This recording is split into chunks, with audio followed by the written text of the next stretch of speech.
of the square.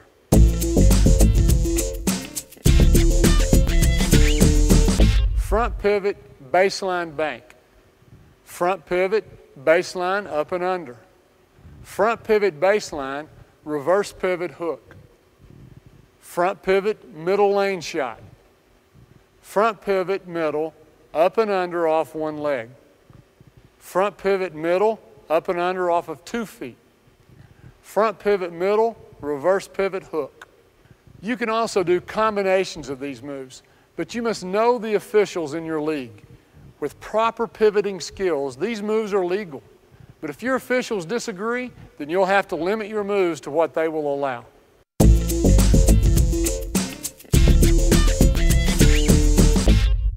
A reverse pivot with your back to the basket allows you to attack in the pro stance, our next chapter.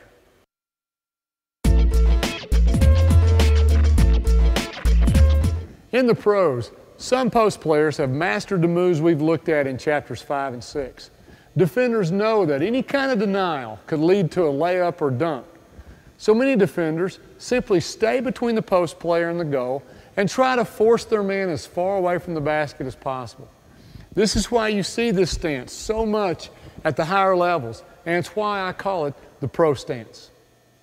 To receive the ball in the pro stance, place an arm bar on your defender and use your other hand as a target. Your back is not to the basket like it is in traditional post play.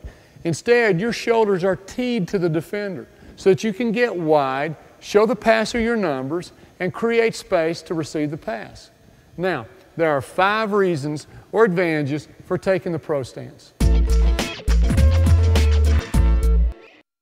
You can attack the basket from a face-up position.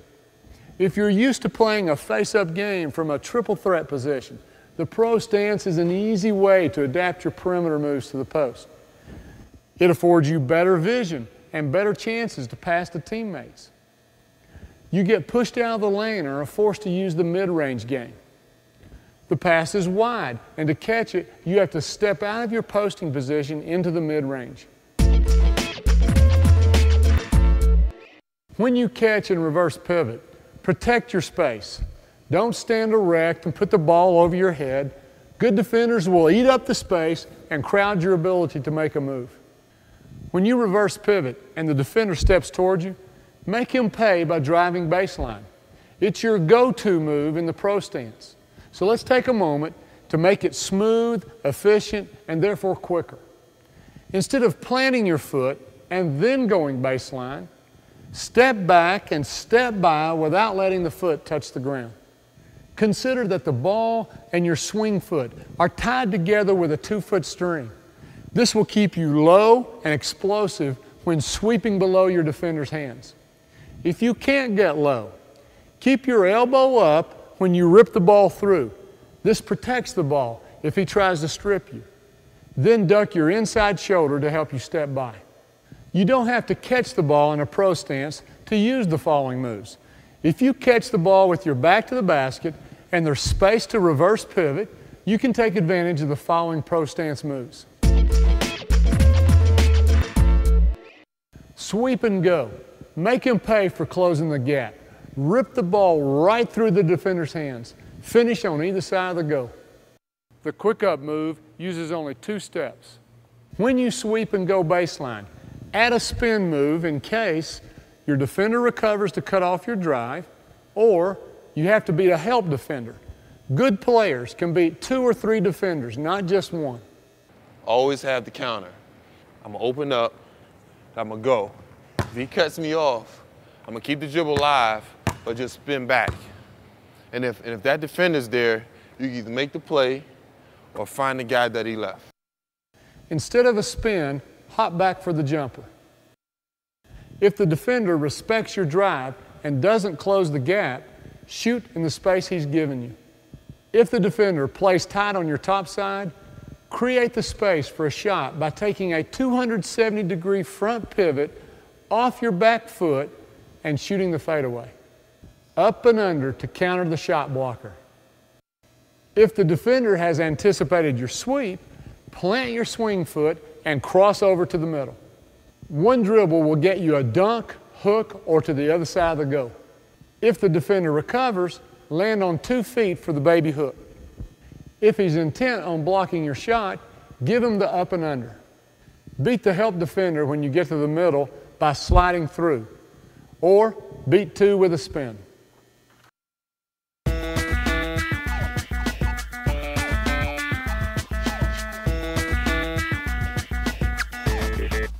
Whether it's a pass from penetration or you're attacking from behind the zone, the short corner position presents the post player with unique ways to attack the basket.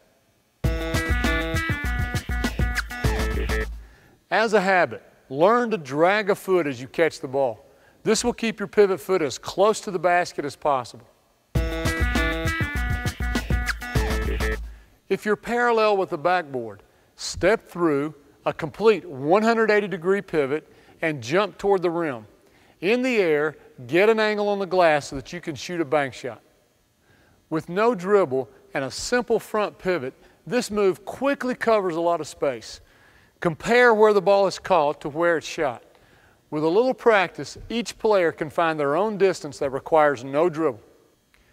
Which hand do you use? If there is weak side help coming, then shoot with your outside hand. Your shoulders are already teed for protection due to the 180-degree pivot. If there's no help coming and the defense is recovering from behind, shoot with the hand closest to the goal. If you are behind the backboard, heels almost on the baseline, then you're going to need 1 dribble. Protect the ball by using a front pivot and showing the defense your backside. This keeps your body between the defense and the ball. Now you're ready to use the same step, pound, hop from Chapter 7 to explode to the go. Step, pound, hop, and land facing the baseline. Don't land near the backboard because you'll have to lean back to shoot, and that's an easy block.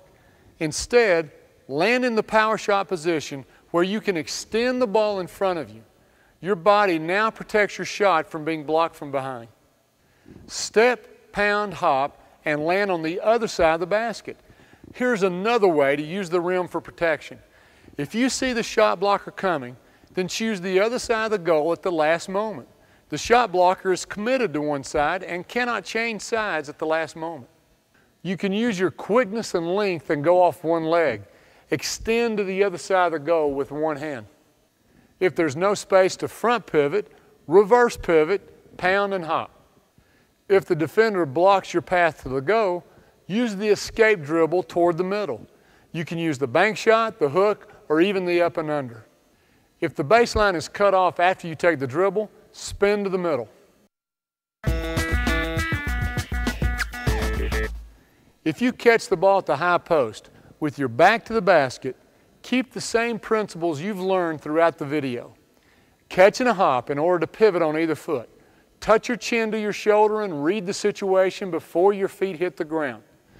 The moves are the same moves we used in Chapter 6 and 7, except your jump shots at mid-range with no chance to use the glass, and at 15 feet from the basket, some of the moves require you to lengthen your stride and use a dribble. If your defender gives you space, meaning he's not body to body with you, reverse pivot. You have all the same moves available to you that you had in the pro stance. Here are 3 examples. Reverse pivot, sweep and go. Reverse pivot, see the space, jump shot. Reverse pivot, the sweep is overplayed, cross and go. If the defender bodies you up and gives you no space, you'll be able to feel him. You have all the same moves to use that you did in Chapter 7 with your back to the basket. Here are 3 examples.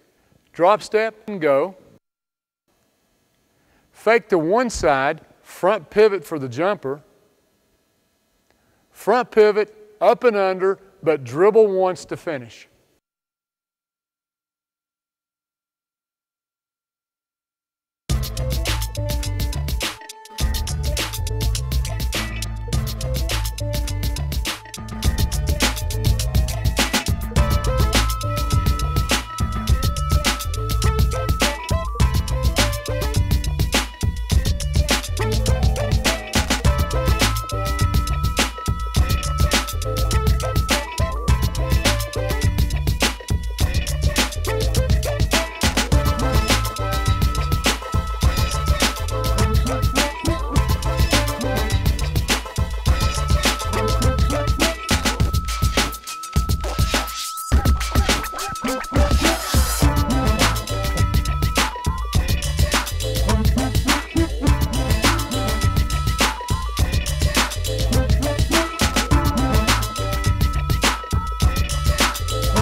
You don't have to master every move in this video to be a great post player.